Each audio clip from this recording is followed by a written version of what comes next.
हरे कृष्णा, राधे राधे। सभी का most welcome है मेरे चैनल में। तो आज का पूरा ब्लॉग है दोस्तों कि रमा एकादशी जो कि 17 तारीख को पड़ रही है, इसमें कैसे पूजा करें। तो सबसे पहले आपके घर में जो भी विग्रह हैं आप उनको पंचामृत स्नान करवाइए। तो देखिए, आप पंचामृत स्नान भगवान जी को दूध, दही, घी और तुलसी दल तो ज़रूर ही भगवान को समर्पित कीजिए, क्योंकि कार्तिक का महीना चल रहा है। तो ऐसे में आप लोग दशमी को ही तुलसी दल तोड़ लीजिए, क्योंकि एकादशी को तुलसी मैया को छुआ भी नहीं जाता और तोड़ा भी नहीं जाता है।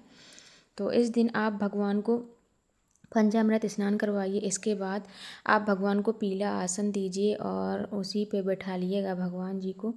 और इस दिन भगवान जी को पीले वस्त्र ज़रूर पहनाएं। पीले फूल, पीले में अगर कोई चीज़, फल हो या कोई मिठाई हो पीले, तो आप उसका भोग भी लगा सकते हैं भगवान जी को। तो यहाँ पर देखिए, मैं ठाकुर जी की सेवा करती हूँ, तो उन्हें मैंने स्नान करवा दिया है। इसके बाद उनको पहनाएंगे वस्त्र। तो आप लोग पीले वस्त्र ज़रूर ही पहनाइए जिसके पास जो हो। और इस बार एकादशी लग तो रही है 16 अक्टूबर को सुबह 10:35 पर प्रारंभ होगी, लेकिन क्या है ना दोस्तों, 17 अक्टूबर को सुबह 11:12 पर समाप्त होगी। इस प्रकार उदया तिथि के अनुसार व्रत रखा जाएगा और 18 तारीख को इसका पारण किया जाएगा। और रही बात दोस्तों एकादशी व्रत में शाम को क्या खाना चाहिए, क्या नहीं खाना चाहिए। एकादशी व्रत में शाम को आप नारियल पानी पी सकते हैं, फल, दूध, दही जैसे फलाहार चीज़ों का सेवन कर सकते हैं। इसके अलावा जो लोग ज़्यादा नहीं इन सब चीज़ों के नहीं रह पाते हैं, तब भी आप कुट्टू के आटे की रोटी या पूड़ी, शकरकंद, साबूदाने खिचड़ी या खीर का सेवन कर सकते हैं। ध्यान रखें कि व्रत में जैसे कोई नमक का प्रयोग करता है तो सेंधे नमक का ही प्रयोग करें। और एकादशी व्रत में आप लोग लहसुन, प्याज और चावल आदि का सेवन नहीं कर सकते हैं। और एकादशी व्रत में शाम को खाने से पहले जैसे आप कोई भी फल खा रहे हो या खीर, मिष्ठान जो भी बनाया हो, तो सबसे पहले भगवान को भोग लगाएं और पंचामृत का सेवन भी कर सकते हैं। और रही बात पारण की, तो एकादशी व्रत का पारण अगले दिन सूर्योदय के बाद करने का विधान होता है। व्रत के पारण के दिन सूर्योदय से पहले उठकर स्नान आदि कर लें, भगवान जी की पूजा कर लें, उन्हें भोग लगाएं। आप चाहे तो भगवान विष्णु को तुलसी दल का भी भोग लगा सकते हैं और इसका सेवन करके, मतलब ये बोला जाता है तुलसी दल से आप अगर व्रत का पारण कर रहे हैं तो बहुत ही अच्छा और शुभ माना जाता है। तो दोस्तों इसके बाद देखिए, मैंने भगवान जी को पूरा रेडी कर दिया है और भगवान जी को आप लोग स्नान और ये सब करवा के, वस्त्र पहना के, फिर भगवान जी को देखिए इत्र तो ज़रूर ही लगाते हैं हम डेली। और तुलसी माता की पूजा तो बहुत ही शुभ है, लेकिन एकादशी वाले दिन हम लोग तोड़ नहीं सकते, तो एक दिन पहले ही तोड़ लेना चाहिए। और देखिए मेरे ठाकुर जी बिल्कुल रेडी हो गए हैं। और इसके बाद अब मैं इनको, जो आपके पास पुष्प हैं, अगर आपके पास पीले पुष्प हैं तो आप वही समर्पित करें। तो मैंने ये वीडियो बनाया है पूजा विधि दिखाने के लिए, और एकादशी वाले दिन मैं ज़रूर पुष्प मंगवाऊंगी। तो देखिए यहाँ पर पूरा श्रृंगार मैंने कर दिया है। पूरा श्रृंगार करने के बाद जब तक ठाकुर जी को शीशा नहीं दिखा उनका श्रृंगार पूरा नहीं माना जाता। इसके बाद आप एक चौकी लीजिए और उस पर पीला वस्त्र बिछाइए भगवान जी के लिए। फिर भगवान जी को आप विराजमान करिएगा।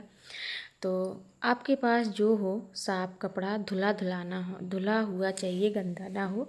पूजा कक्ष में आप पीले या लाल कलर के ही वो बिछाएं आसन भगवान के लिए।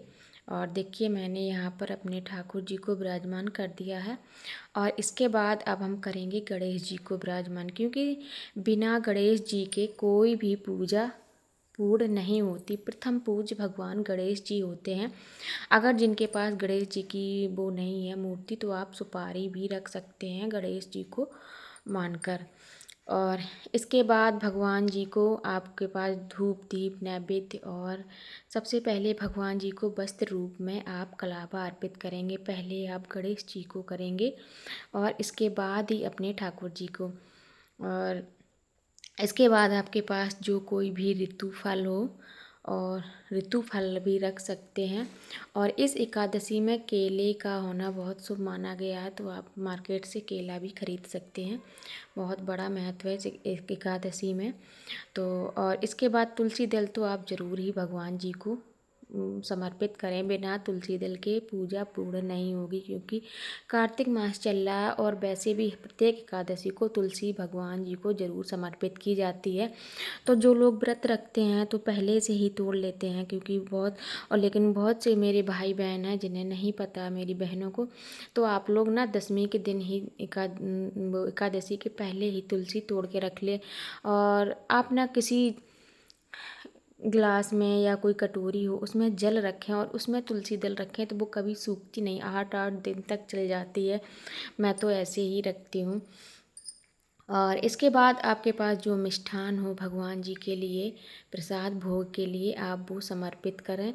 और इसके बाद चंदन टीका लगाएं भगवान जी को। आज के दिन पीला टीका, पीला चंदन ज़रूर लगाएं प्रभु को, क्योंकि पीला भगवान जी को बहुत ही प्रिय है। और देखिए मैंने यहाँ आपके पास जो भी मिष्ठान अगर पीली हो तो आप वो भी भगवान को समर्पित कर सकते हैं। और इसके बाद भगवान जी को धूप दीप दिखाएं, आरती करें।